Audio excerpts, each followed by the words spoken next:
Hello મિત્રો, અમારે જો પતંગ ચગે છે અને અમે તાપ પડે છે, અમે અત્યારે બેઠા છીએ, જોઈ શકે છો મિત્રો, દેખો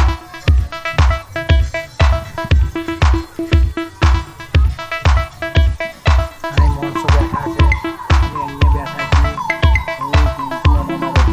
છીએ. હાય ગાઈસ, અમે તાપના બેઠા છીએ, આ બાજુ પતંગ ચગે છે. જો તમારે બતાવું તાપો પિન્ટુભાઈ બેઠા છે અને પતંગ અમારે ચગી રહ્યા છે. અમારે પતંગ પડ્યા છે પણ અમે તાપના બેઠા છીએ. આ દોરીએ પણ પડી છે, બે ફેરકી તાગો એ દેખી શકો છો. ત્યાં આપણા ધાબા પર છોકરા છે અને અમારે હવે ચગાબા છે અને આ પતંગ ચગ્યા છે. હવે ચગીએ,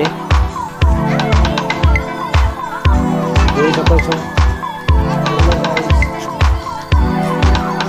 આ બાજુ પણ છોકરા છે.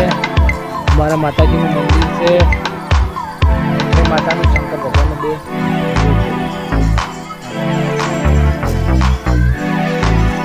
મારા ગામનો નજારો.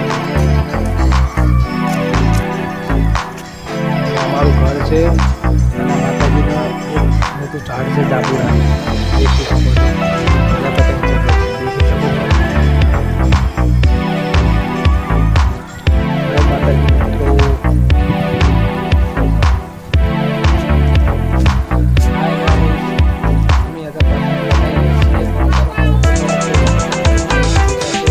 અમારા રીતુ કંઈક કહેવા માગે છે. દેખો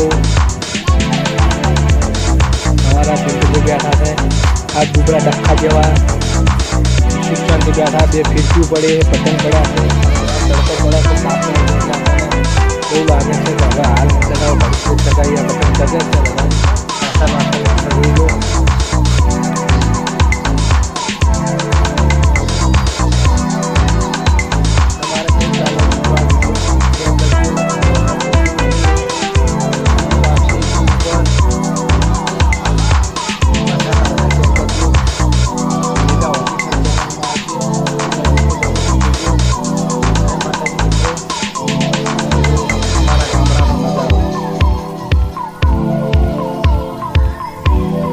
પેલા સામે રે અમારા હસમુખભાઈ છે.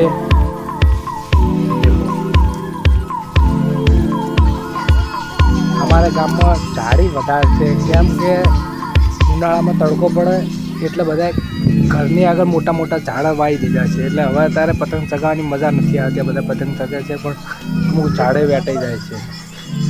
તમે જોઈ શકો છો, હા અમે બે છોકરા હમણાં તાકી રહ્યા છે. આપણા ફોલોવર છે, બધા જુઓ છે, અત્યારે રાજી રાજી થઈ ગયા છે.